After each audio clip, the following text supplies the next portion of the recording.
Today's video is all about the nervous system and how you can actually begin to heal it. If you're a person that struggles with depression, anxiety, or you feel like you're in fight or flight most of the time, I really do feel like this video will help you. I have been struggling with this for years, and in recent years it's got really bad. I'm just going to put it out there. I was completely aware that my nervous system was shot, but I had absolutely no idea how to fix it. And in recent months I decided that enough is enough, I can't cope with this anymore. So I started seeking answers. And what I'm going to reveal in this video is in some ways extremely simple. It's something that everybody can do. Literally, you could start healing your nervous system as soon as you finish watching this video. In this video, I'm going to give you as much research as I possibly can so that you can understand what's going on with your body on a physiological level and you can start to take control again.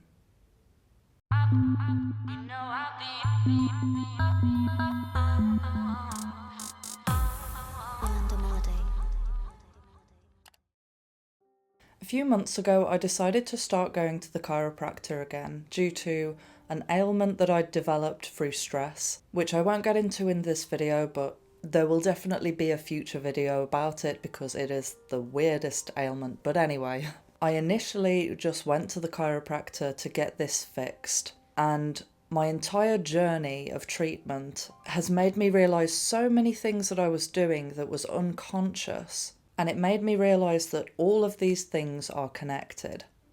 I never really understood just how deep chiropractic care actually goes. I never understood the full philosophy behind it. The first thing that I realised was that my posture was not actually as perfect as what I believed. And you might be thinking to yourself, what does posture have to do with the nervous system? All of the signals that go from your brain to your body travel up and down the spine. If your spine is healthy and it's in alignment, those signals are able to flow freely to any part of the body that it needs to heal. If, for example, you have a misalignment, blocked nerves, poor posture, anything that is blocking that pathway prevents the body from properly being able to heal. By the way, this is just step one. I wasn't going to talk about posture first, but here we are. So as I began treatment, I discovered that I actually had this thing called a forward lean, which is where the entire upper part of the body is kind of leaning forward. And you'd think it wasn't that much of a problem. Well, the way that the chiropractor explained this to me was, you know how heavy bowling balls are, right? She has this bowling ball, and she said that is roughly the weight of your skull. And as we know, things become a lot heavier as you start to extend your arms. You'll notice that the weight feels even more difficult to hold.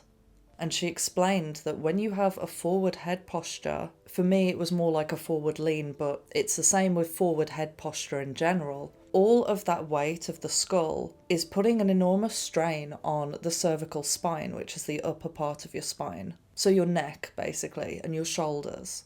Not only does that put an enormous amount of strain and stress on your shoulders and your neck, but it also causes issues with your nervous system because there is not a clear pathway for your nervous system to regulate. The messages from the body to the brain become skewed. So after I discovered this, I was sat in the car and I found myself analysing everyone's posture that was going into the shop. And depending on the area that you live in, this might be different. You know, if you live in LA, people might have better posture because they're all very self-conscious. However, I'm pretty confident to say that most people's posture is not correct. Most people have some form of postural issue. And when I say issue, sometimes it can be really bad and sometimes it's just a little. But either way, if your spine isn't in its completely neutral, natural position that it was designed to be in, this causes a multitude of health issues, especially cognitively, so within the brain.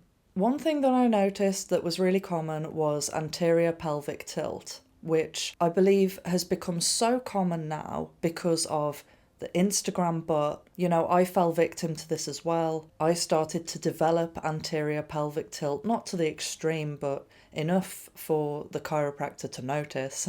But then as humans, if we're so used to seeing other people with bad posture, you start to think that that bad posture is normal. Another thing that I noticed a lot of, which so many people have, is nerd neck. So nerd neck has become incredibly common in this day and age because there's so many people that are leaning forward, scrolling on their phones for hours on end. If you look at people even walking down the street nowadays, people don't hold their head up high anymore because they're constantly on their phones. And I did wonder to myself, why is it called nerd neck?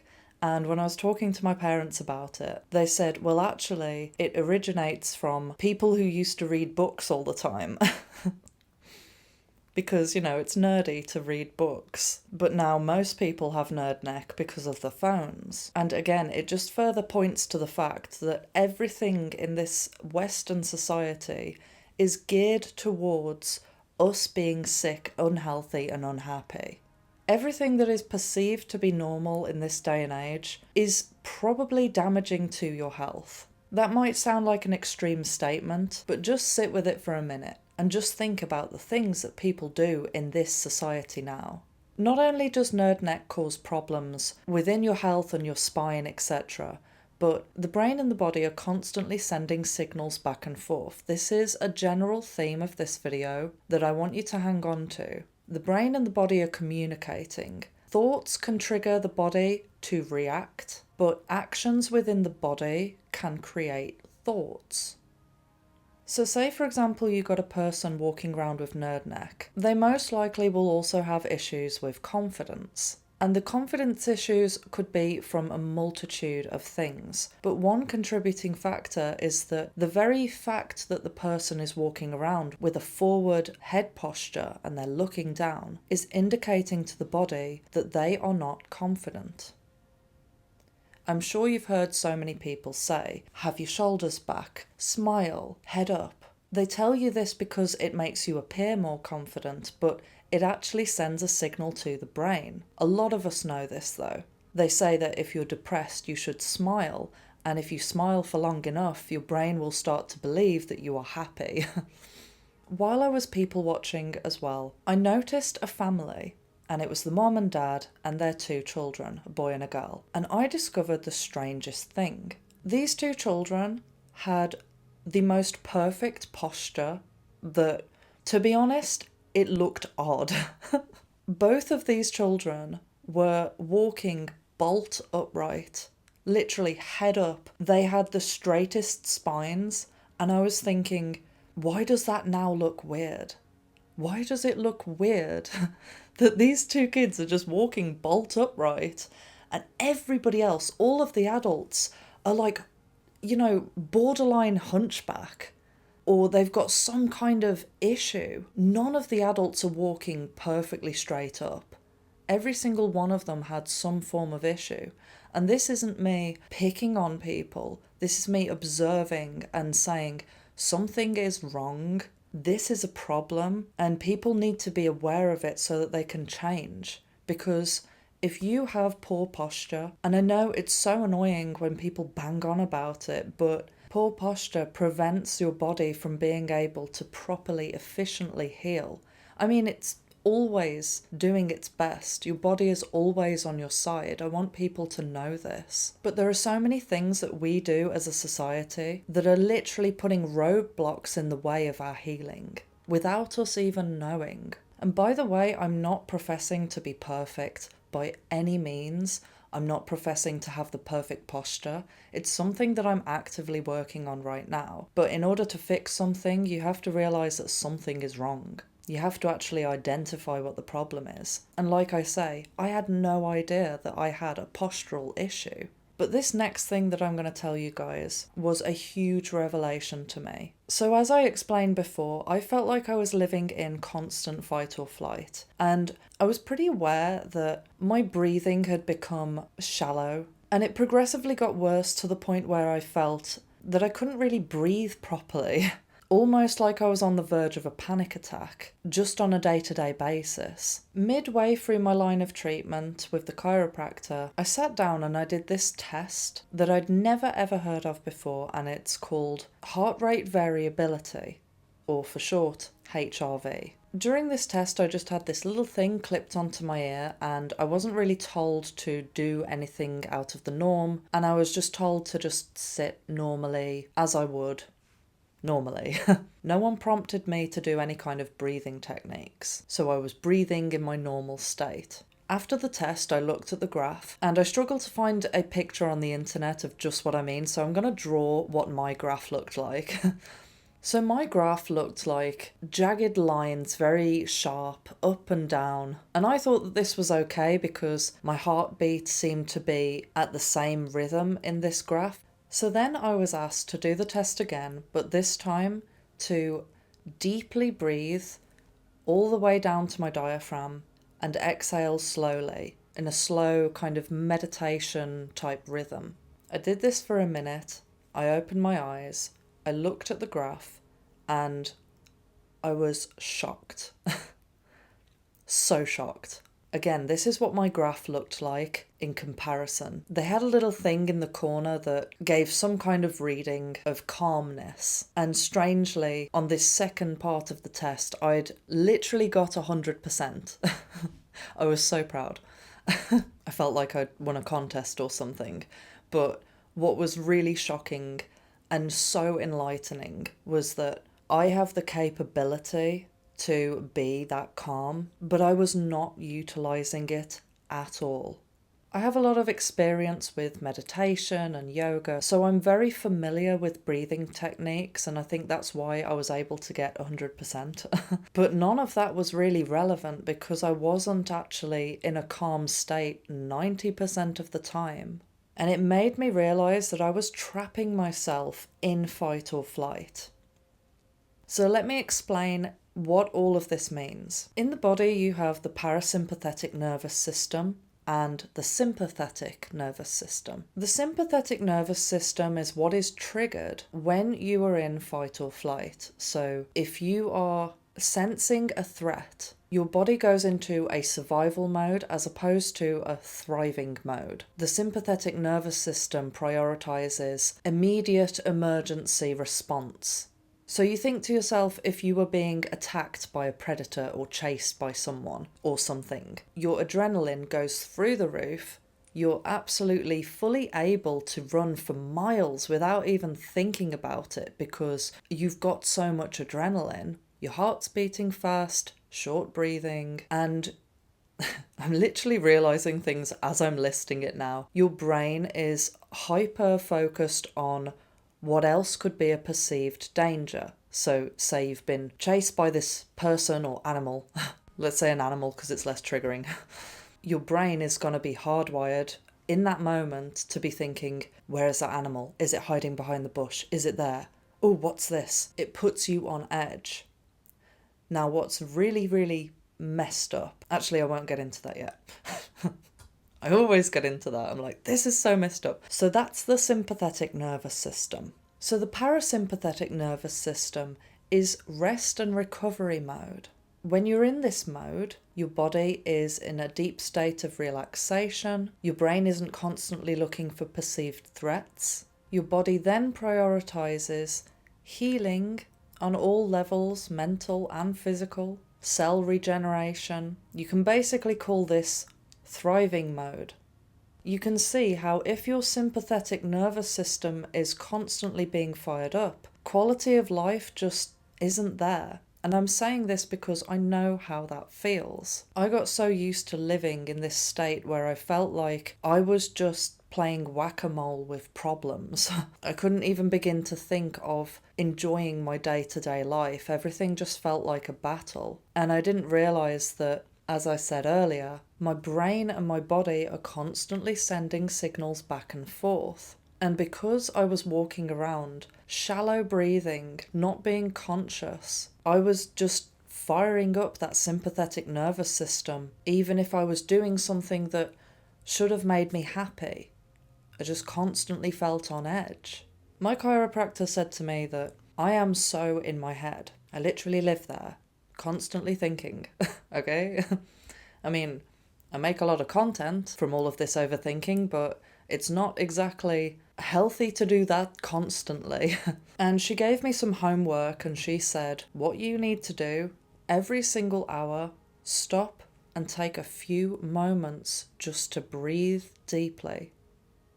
Contrary to what people tell you on YouTube where they say, I've promoted this as well, meditation every day. Yeah, it's great and everything, but instead of meditating every morning for 10 minutes and then going straight back into the sympathetic nervous system in your day-to-day life, this method actually really, really started to help me.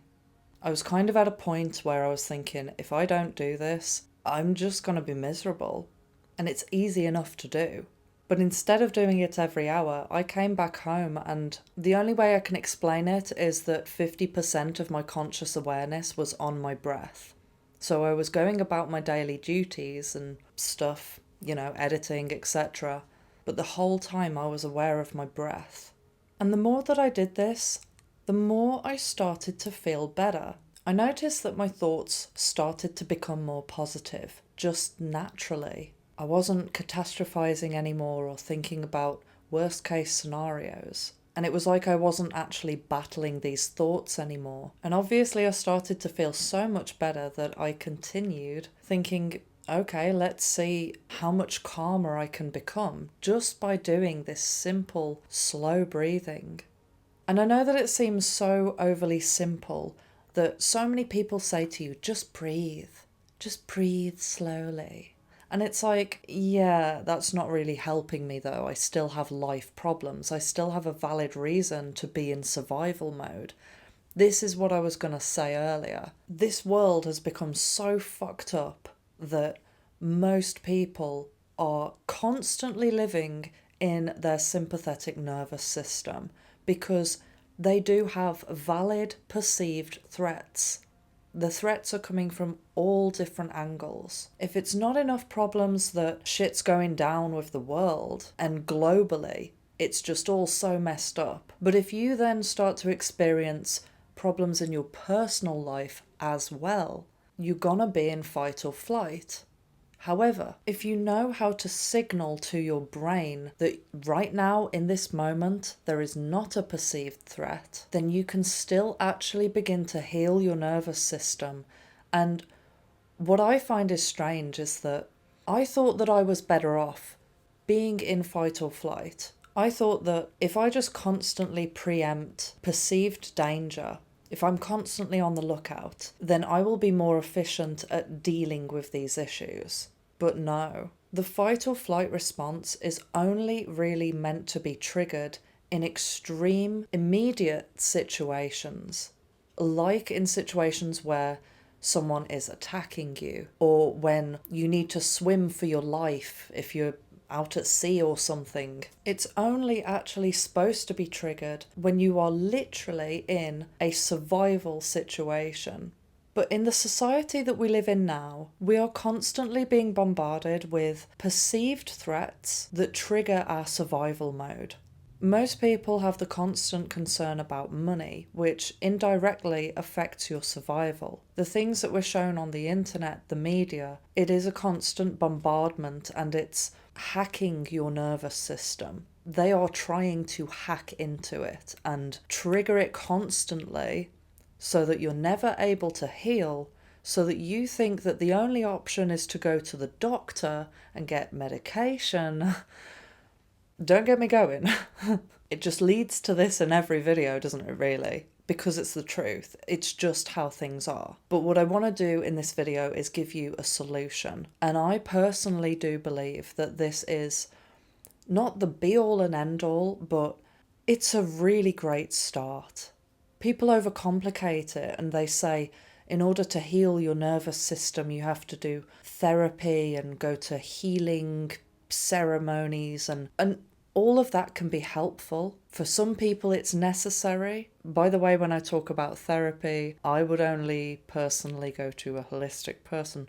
But anyway, when you understand the mechanisms of how the body actually works, then it all makes sense, and then you understand why simple things like posture and breathing are not just accessories, they are an absolute necessity to your health. I just want to give some really simple tips on the things I've been doing to improve my posture and my breathing. I know it sounds really basic, but there are so many videos on the internet that overcomplicate it, and it really doesn't have to be that complicated. When it comes to posture, it really is as simple as, this is how my chiropractor explained it. Imagine that you have a string through your body that's coming out the top of your head and it's pulling you up. Don't try and force anything aggressively. A lot of people pull their shoulders back like this and then they wonder why it's uncomfortable. This is something that I was doing, by the way, as well. I was sat at my desk editing and I was arching my back and pulling my shoulders back, thinking that that was helping my posture, and it wasn't necessarily helping. I don't think it was, because I was just creating more strain in different areas of the body, when all I needed to do was just imagine this string mechanism, that you've just got this string pulling you up. And going back to the earlier thing when I was talking about the kids that were walking, they looked exactly like that, like a string was just holding them upright. Obviously, depending on what your posture issues are, there's some people that do need to go to a chiropractor, but I want to give advice on what you can actually do yourself, how you can help yourself. But if you feel that you need an adjustment, yeah, I would look into it. So the next thing is breathing. Yes, I'm going to tell you how to breathe, because it's got to that stage. It really has. The world is so backwards. I'm sure you've probably heard many people in meditation, for example, say, breathe deep into your belly, right? Like the Buddhists, they say deep belly breaths. And when you're told that, you end up breathing in and pushing your stomach out.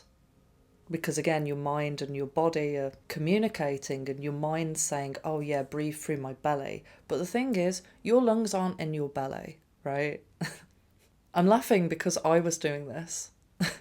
I don't know whether this is a psyop within itself, to be quite honest, because it's quite ridiculous. You have your lungs, and then and then you have your diaphragm. So because of my experience with singing, I'm very familiar with the diaphragm and breathing with the diaphragm. What they mean when they say do deep belly breaths is to actually expand your ribs enough, breathe in fully, enough for it to extend to your diaphragm.